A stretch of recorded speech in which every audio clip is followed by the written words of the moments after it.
Hello les amis, j'espère que vous me voyez bien, j'espère que vous m'entendez bien et surtout j'espère que vous allez bien. Aujourd'hui on va parler de l'importance cruciale de la ténacité dans le business, quel que soit le domaine. Moi je suis plus orienté marketing relationnel, tu le sais. Et ça me rappelle une citation d'ailleurs de Emerson qui disait « La chance n'est qu'un mot pour désigner la ténacité dans les projets ». Et aujourd'hui on va axer plus sur la ténacité que sur la chance bien sûr. Sans ténacité, eh bien, tu vas avoir tendance à abandonner à la première difficulté. Tu vas te dire, ah oui, non, mais c'est trop difficile en fait. Moi, je m'attendais à un truc qui est super simple et là, oh mince, je suis en PLS, j'en peux plus, j'arrête. Non. Ensuite, tu vas sauter, et ça je le vois beaucoup dans le marketing relationnel justement, tu vas sauter sans cesse d'un business à un autre, d'une compagnie à une autre. Cette compagnie propose 0,005% plus de vitamines dans ces produits, ah ben je vais aller vers cette compagnie plutôt que vers celle-là. Ou alors, ah mince, il y a un service qui est 0,00005% moins cher, je vais aller dans cette compagnie plutôt qu'une autre. Non, non, attention à ça. Tu vas sauter sans cesse d'un business à un autre et bien sûr, mes propos sont à nuancer là-dessus, hein, puisque c'est ok d'aller d'un business à un autre, mais de le faire une fois, si c'est plus en conformité avec ta mission de vie ou avec tes valeurs profondes. Là, c'est ok.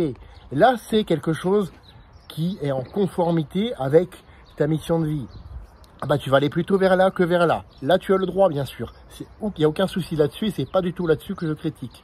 Ou tu vois qu'une compagnie perd ses valeurs et tu te dis, mince, je suis là-dedans depuis assez longtemps et tu te dis, ah, finalement, je me sens plus, ça résonne plus. Là aussi, c'est ok. Mais attention, à le faire trop souvent, à le faire pour des trucs anecdotiques, pour rester poli, tu vas manquer de crédibilité, tu vas manquer d'assurance et tu vas finir par manquer de confiance, non seulement en toi, mais les autres vont aussi moins te faire confiance parce que tu as changé beaucoup de fois de compagnie et ah, pourquoi ce serait mieux avec celle-là qu'avec celle-là? Ah oui, mais parce qu'il y a 0,05. Mais ça, les clients, ils s'en foutent. Tes partenaires d'affaires s'en foutent de tout ça, effectivement. Tandis qu'avec la ténacité, tu vas persévérer, même quand c'est difficile. Et ce qui va t'aider à persévérer, c'est te remettre en question quand il le faut. Alors attention, je suis là aussi pour te donner mes erreurs personnelles que j'ai faites. Attention à l'excès. L'excès, c'est par exemple ce que j'ai fait moi, ce qui m'a fait perdre des années, de procrastiner, de me dire, ah tiens, ça c'est pas assez bon, faut pas que je lance maintenant.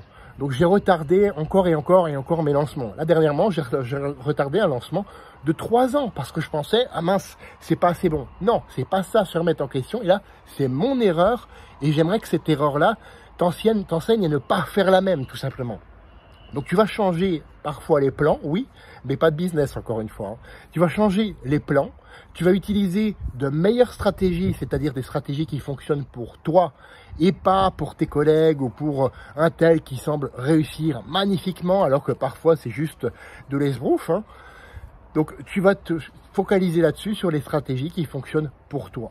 Et là tu vas remplir la mission que tu te fixes. Pas que un tel t'a fixé parce qu'il t'a dit que tu devais faire comme ça plutôt que comme ça parce que sinon c'est pas bien, etc.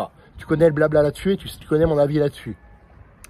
Et bien entendu, tu vas donner l'image vraie, authentique de quelqu'un qui reste droit dans ses bottes, qui persévère malgré les tempêtes comme je l'ai déjà dit. Et ça c'est quelqu'un avec qui tu auras envie de t'associer. Donc deviens cette personne avec qui tu as envie de t'associer et tu attireras à ce moment-là des personnes avec qui tu as envie de t'associer aussi et qui répondent à ces mêmes critères. Alors oui, je sais, c'est difficile, mais c'est le prix à payer pour atteindre le succès, c'est le prix à payer pour rester droit dans tes bottes et pour avancer malgré tout et faire de ta vie une aventure mémorable qui te ressemble et à personne d'autre. On se retrouve la semaine prochaine pour une autre vidéo. À bientôt!